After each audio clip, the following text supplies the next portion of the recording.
Welcome everybody to the Tone Church. This is going to be the Pedal of the Month Club number 4.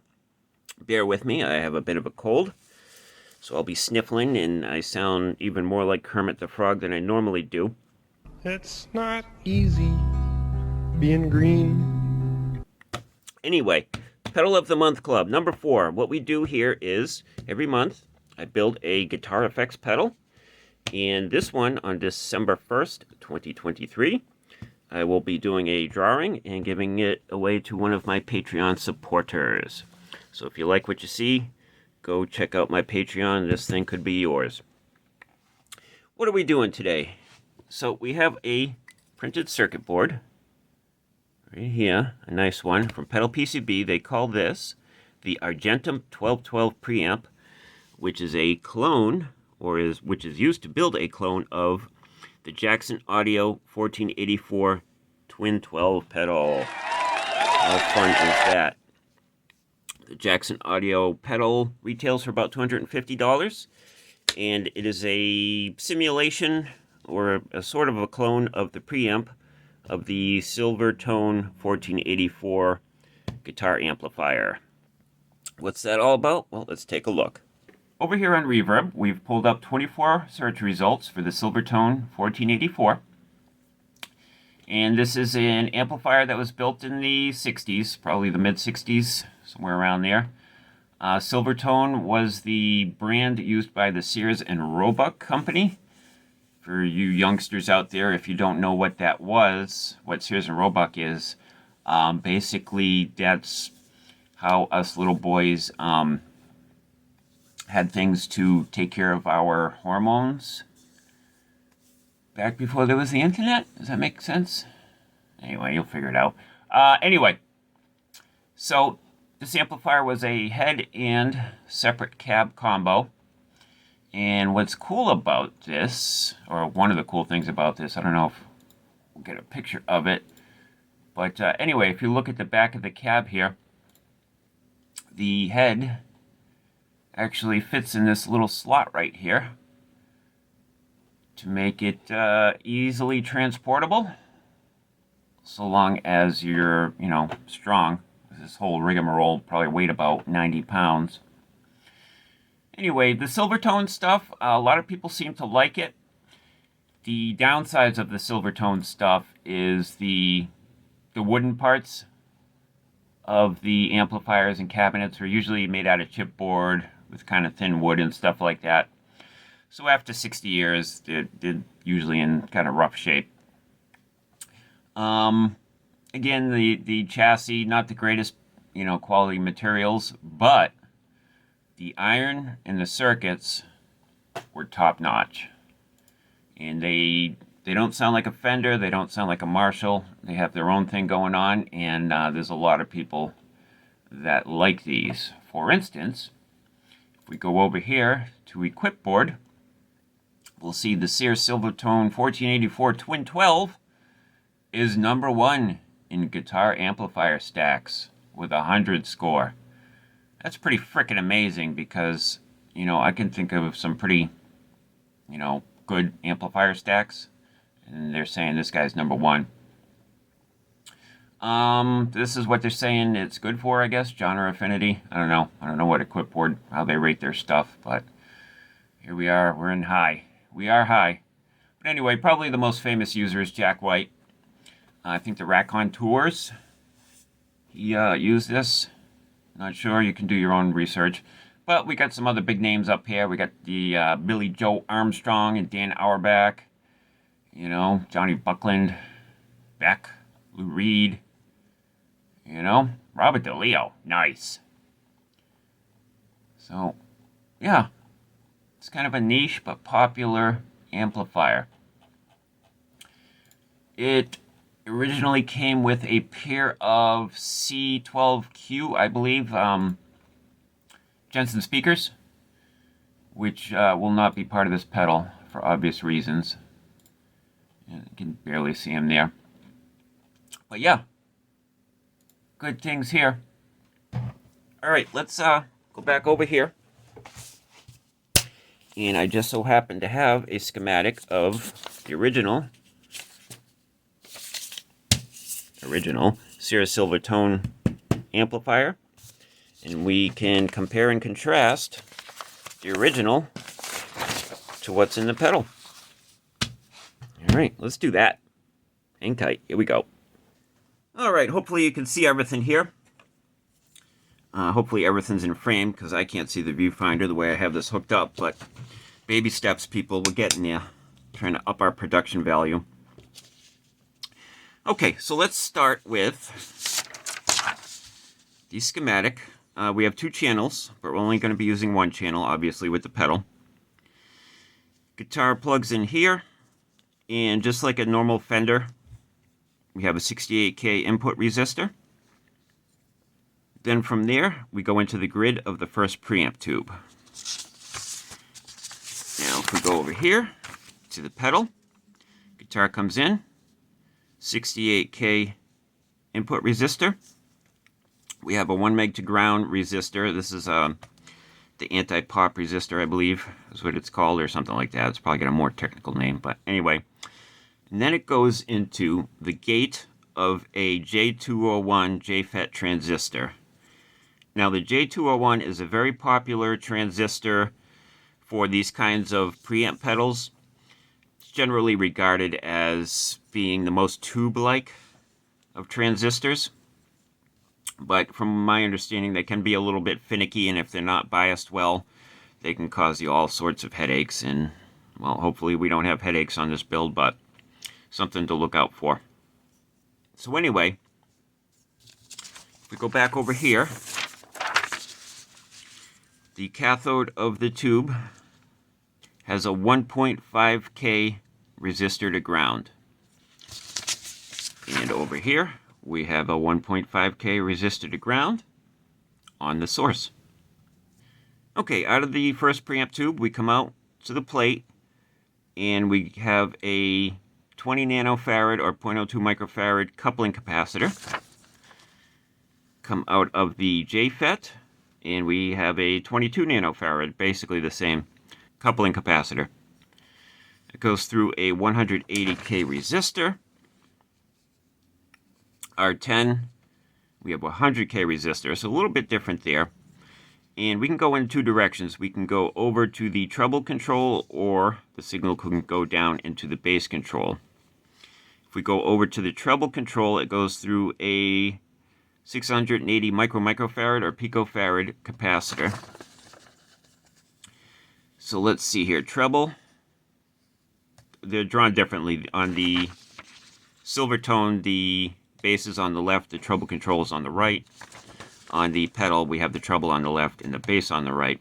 But anyway, it goes through a 680 picofarad capacitor into our treble potentiometer, which has a 10 nanofarad to ground on the other side of it. Find our treble over here, go through the 680 pico with a 10 nanofarad to ground. Very, very similar. We notice the sweeper of both the bass and the treble controls are connected with a 100K resistor. And here's the sweeper of the treble, sweeper of the bass, connected with a 100K resistor. Back over here, we went through the 100K resistor to one side of the bass potentiometer, and that's also connected to a 0.0015 micro to the sweeper. So let's see if we can spot that over here. Goes through a 100K to a 0.001 microfarad capacitor to the sweeper. On the other side, we have a 22 nanofarad or 0.022 microfarad connected from the sweeper to the other side with a 68K to ground, and 0.02, 0.022, 68K to ground. So far, our first gain stage and our EQ section is nearly identical. Moving on, we come out of the tone stack and we have a volume control, 1 meg potentiometer for volume. And over here we have a 1 meg potentiometer for, they call it gain, but that is basically the same thing, the volume control. And that passes it along to the next JFET. All right, we come out of the sweeper of the volume control and go into the grid of the next gain stage. Come out of the sweeper and go into the JFET of the next gain stage. This JFET has a 4.7K to ground on its cathode.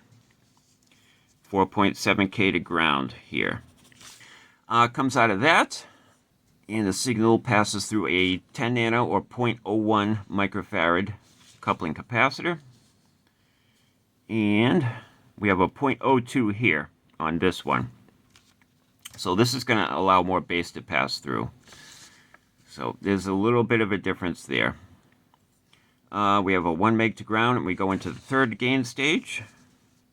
Okay, out of the second gain stage, go through the 68K resistor and a 20 microfarad capacitor into, this is going to be the phase inverter. Now, we don't need a phase inverter on this pedal because it's not in push-pull, format. But it looks like they are, making, what's the word I'm looking for? It looks like they're trying to simulate the gain that you would get from the phase inverter itself. This is probably a long-tail pair. And what is the pedal doing? We have a 1.5K cathode, or I keep saying cathode, source resistor. The phase inverter has a 1.5K. Comes out of the phase inverter through 100K. We have a 12K here. And there should be a coupling capacitor somewhere. Yeah, right here, 0.02 again. And on our pedal, we have a 0.01. Finally, coming out of the pedal, we have some filtering or some tone shaping and a volume control. And obviously this is where things get different between an actual vacuum tube amplifier and, a preamp pedal. But comes out of the phase inverter on the amplifier, goes to our power tubes, goes through the output transformer, and out through your speaker with some heavy-duty rock and roll. So as we can see, this is a really close clone of the actual tube amplifier. The things that matter, like the amount of gain, the amount of gain we're gaining or boosting the signal, and the way they're doing it with the JFETs is very, very similar. The tone stack is identical, and this will shape your tone more than anything else. This is the tone stack, as Jim Lill has shown us all. The other difference is the coupling capacitors. This uses 0.01. The actual amplifier uses 0.02. The amplifier will pass a little bit more bass, but I'm sure they made that decision for a good reason. It probably sounds better with 0.01s, but if anyone's adventurous, they can experiment with that. All right, hopefully that all made sense. I didn't misspeak too much, and yeah, blah blah blah. Let's put this sucker together.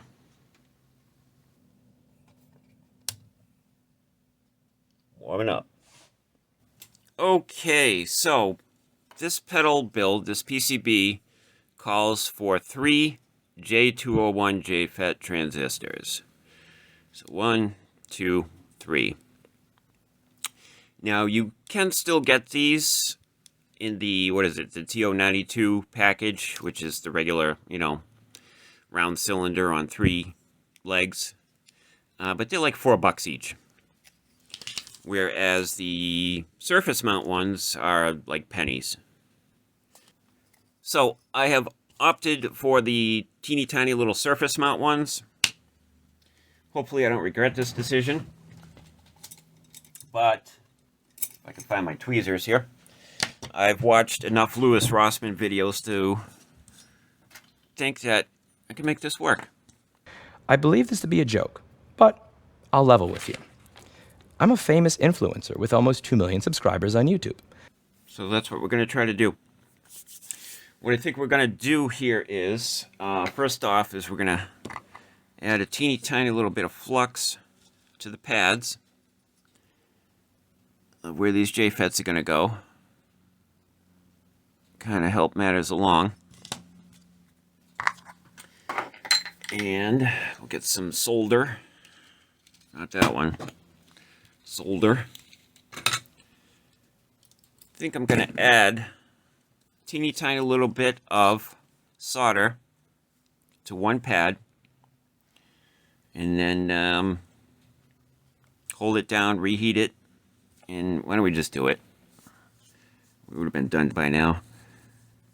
Alright, so it's got the holes for the regular old school transistor package right there, the through hole. And these are the 3 pads right here, 1, 2, 3. Hopefully you can see all that. For the surface mount. I don't have a hot ear gun, so we're going to do what we can with this. Here we go. Here we go.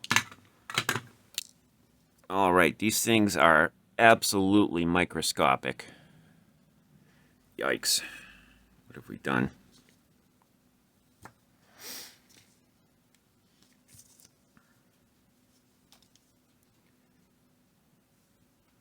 Wow. We need help. That's no help. All right, here we go.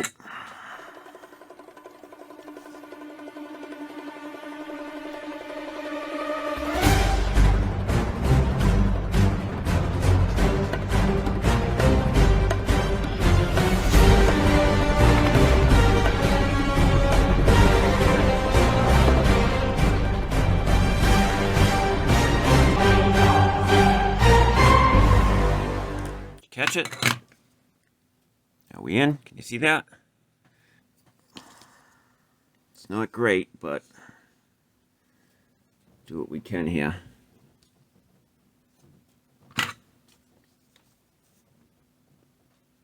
Oh, you know what? I'm wearing my wrong frickin' glasses. No wonder why I can't see anything.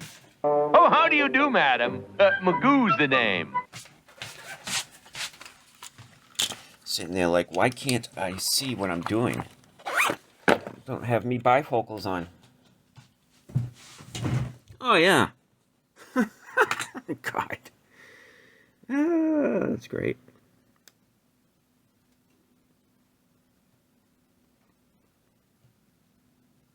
Alright. Ain't pretty, but it'll have to do.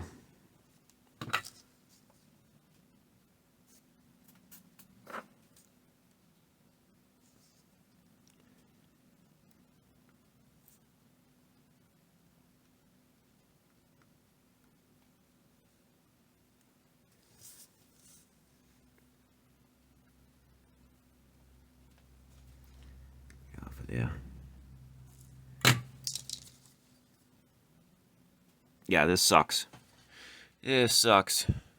It's a pain in the ass. You don't need that there.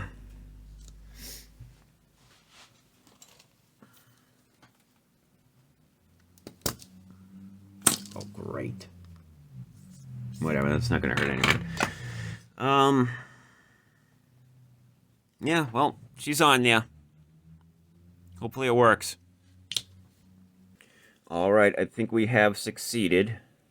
I got an American micro peso here to kind of give you an idea of how little these things really are. All right, one way we can test this, the holes for the TO92 or whatever it is, the normal through-hole package, have continuity with the 3 legs of the surface mount pads we used. So let's break out Mr. Multimeter and see how we did. Alright, Mr. Multimeter is in continuity mode. And I'm not sure which pad lines up with which pin, but it should only be one of them. Oh, there you go.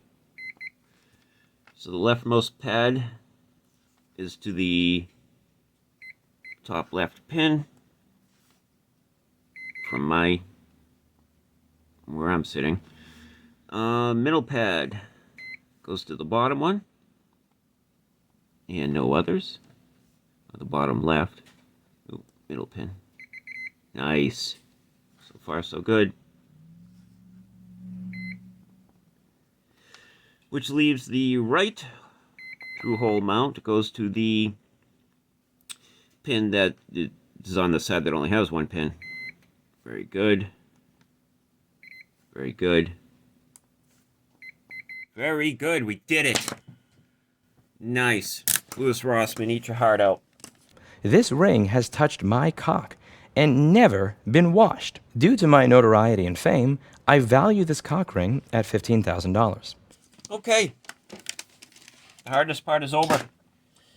Not going to show you how to build a pedal. I've got a million other videos that I've done that'll show you that if you're interested in that. So we'll do the time-lapse thing and put this sucker together, and I'll catch up with you once that is all finished. I should also point out that Pedal PCB and Ion Effects have options that you can purchase where the surface mount J201 is mounted to a tiny little piece of circuit board that can go into the through hole lugs there. Makes it a little bit easier. Probably should have gone that route. But if you do go the surface mount route, buy extras. I did end up flinging one across the room while I was trying to extricate it from the package. But fun times, good stuff.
All right, there she is.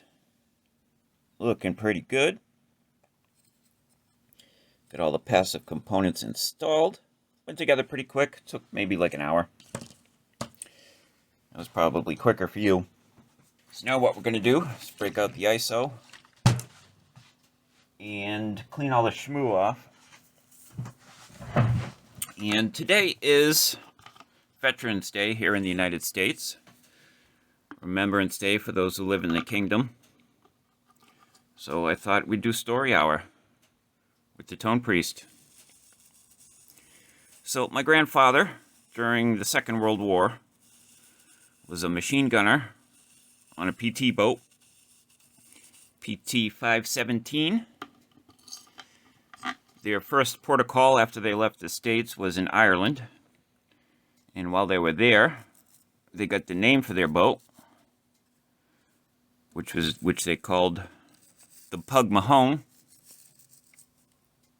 which I believe if you translate from Gaelic to English means kiss my ass. So they had this thing called D-Day, where the Allies tried to invade the mainland of Europe on the coast of Normandy. And that went fabulously, except for the, thousands that died, obviously. But 6 days after D-Day, my grandfather and a few other PT boats, they were patrolling the channel. And if you look at Normandy, this is north, this is England. They were over here on the left, on the west. And their orders were to just, keep an eye out on things. And they were the furthest west allies in the area. So if there was anything over here, it was not friendly. Okay, and they were there to observe and report. Well, it was a very foggy day, probably morning. So they couldn't see shit. But the PT boats had radars on it. And they started to get some radar returns. And they were like, well, that ain't friendly. So they opened up on it. A PT boat is an 88-foot boat made of wood. It's got a 40 millimeter Bofors anti-aircraft gun mounted on the back. It's got a 20 millimeter cannon in the front, and then on the left side and the right side are two twin 50 caliber machine guns. And it's got knockoff torpedo tubes on the side as well. But it's an 88-foot boat made of wood. Ain't the biggest, strongest thing in the world. So anyway, yeah, they had the radar contact and they opened up on it. They couldn't see it because it was all foggy. Well, it became pretty obvious almost immediately. They had picked a fight with a German E-boat, which is bigger, stronger, faster, more well-armed. And that was not good. So my grandfather's there shooting away on his twin 50s, and a 20 millimeter round. I'll put a picture of the PT boat, so this will make more sense. But anyway, 20 millimeter German cannon round, explosive round, came, bounced off the torpedo, which is directly under my grandfather's position, went into the engine room, hit the fuel tank, and shrapnel came flying back out, and he got some shrapnel in his shoulder. He came about 3 inches away in any other direction from losing his life that day. Of course, ending the Tone Priest line right there. And he earned his Purple Heart that day. Long story short, they got out of town. They needed someone bigger and stronger to take care of that. But that was my grandfather's fun and excitement on, would that be June 12th, I believe, 1944? Good times. But anyway, I want to thank all of our veterans out there for their service and their sacrifice and the sacrifice of their family. It's a shame the way they are treated sometimes. A lot of them have made the ultimate sacrifice and are no longer with us, so that we can have freedom and liberty here in the United States. Let's hope it stays that way. Salute to you all, and thank you very much. Catch up with you in a little bit. Day 2. All right, rock stars. I was up late last night, so I finished all this stuff here. Got her up and running. And there is some, what's the word I'm looking for? I guess biasing anyway. Need to bias the JFETs as we spoke about before. And what we can do is we get our multimeter out, put it in DC voltage checking mode. We need to clamp our ground, which happens to be red today. Clamp our ground anywhere there's a ground. So right here at the, right there, that's fine. And then we're going to check the voltage at the drain so we can use, I don't know if we can see this, can use that unused little through hole connection right there as a test point, and that one, and that one. I need to get that solder blob out of there. That'll bother me. But anyway, never mind that. And I've already done this, but we'll do it again. We will do a reenactment. So let's empower this pedal. Can you see all that? And before I biased them, I had all the trimmers set in their midpoint position. And this guy was pretty close. He was like 7.8 or something like that. I forget what the readings were on these other two, but they were, this was out, and this one was way out. This one was at like 12 volts. And the target we want is 9 volts. Okay, so we are empowered. We'll test this first guy right here. Can you see the meter? Yes, you can. 8.97. And this guy, 8.98. And this guy, come on, 8.8. Oh, he's drifted a little. Let's fix that. So all you do, and I believe if you want the voltage to go higher, come on, get on there. And why do we have 12? There we go. If you want the voltage to go higher, you turn it counterclockwise.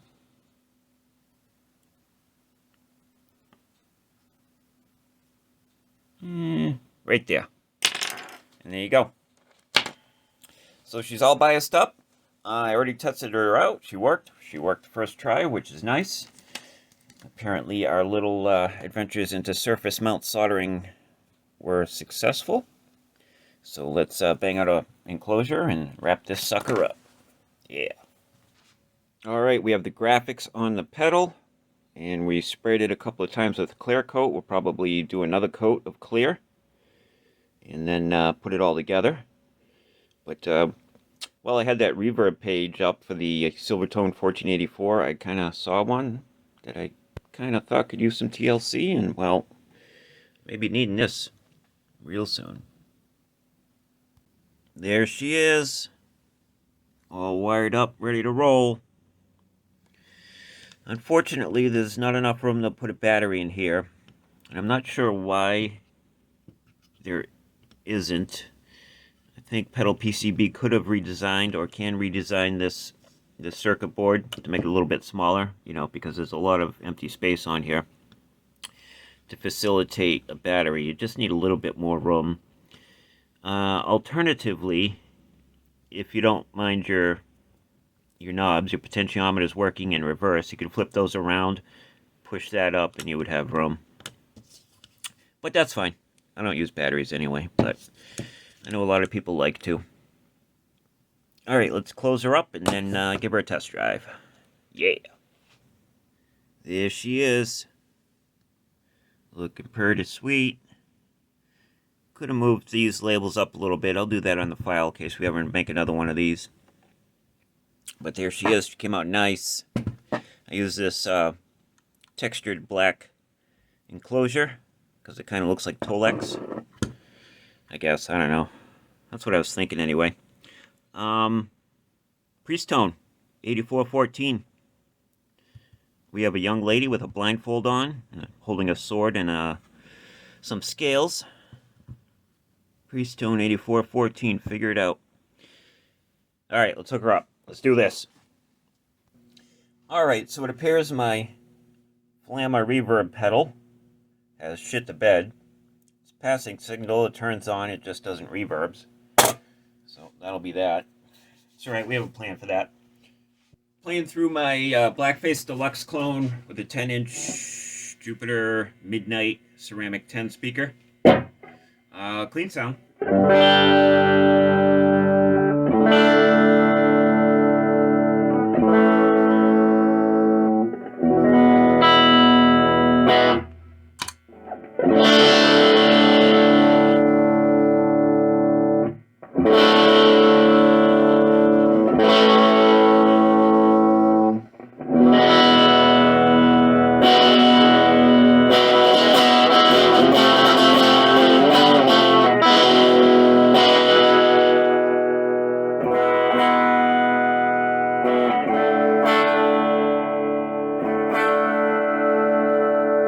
So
one thing I notice about this, a couple of things that come to mind are Link Ray and Joe Walsh, stuff like that. And it's very touch sensitive and reacts nicely to the volume on your guitar, which I will attempt to demonstrate now.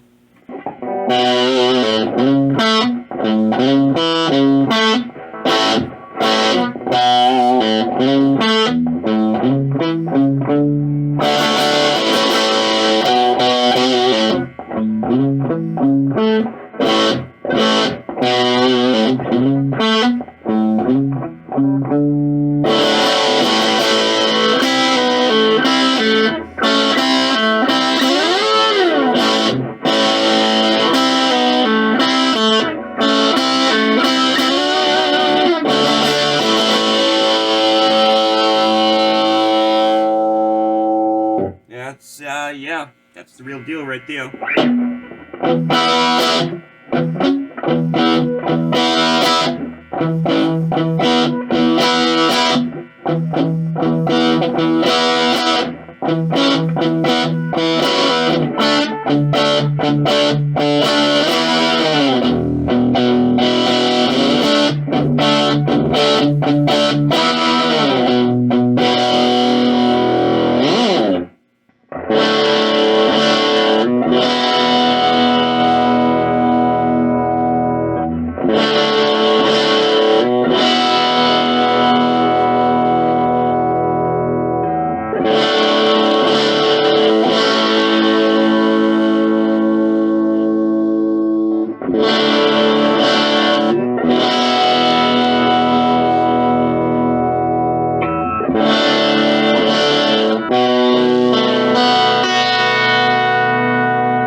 Well, you know, doing my best here.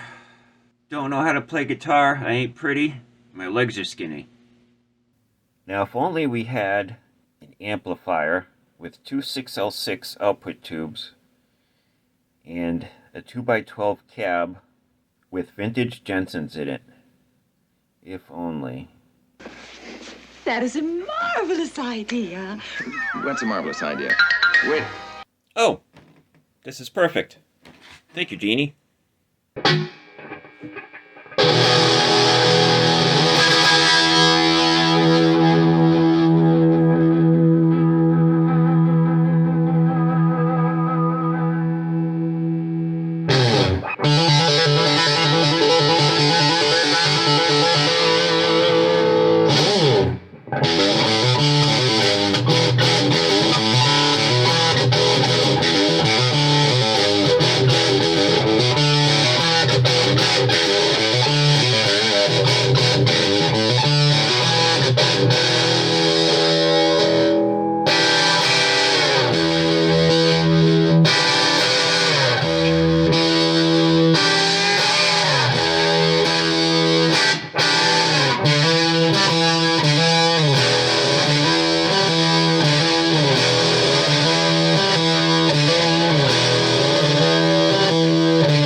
much fun was that? The Preamp 8414, clone of a, what was it, a Jackson Audio something something. You know what it is, it's in the description. What do I think? It's definitely got its own mojo. A mojo of its own? Yeah, same thing. Definitely you can dial up some old school rock and roll tones. Just did a quick little demo today. I'm going to do a proper demo of this, all mic'd up and with drums and bass and everything else. I think I have the perfect song to do that with. And if you like the way this pedal looks and sounds, and I think you should, we're going to give this pedal away on December 1st, 2023 to one of my Patreon supporters. So if that interests you, head on over there, check it out. So until that happens, I want to thank everybody for watching. Thank my Patreon supporters, subscribers, thumbs uppers, and of course, your mom. We'll see you real soon. Rock on and prosper. Done. All right, we interrupt this program to do a little unboxing. So, I've bought the same exact sneakers, color, style, brand, whatever they are, like the past 8 times. And I walk so damn much that after about a month, the heels blow out. So, thought I'd try a different style. Because the bottoms seem to have, is that the sole? Seems to have a little bit better of a sole. Canvas, I like canvas, so my feet don't sweat like they do with leather. But the sole, that looks much stronger. The only reason I didn't try these out sooner is, I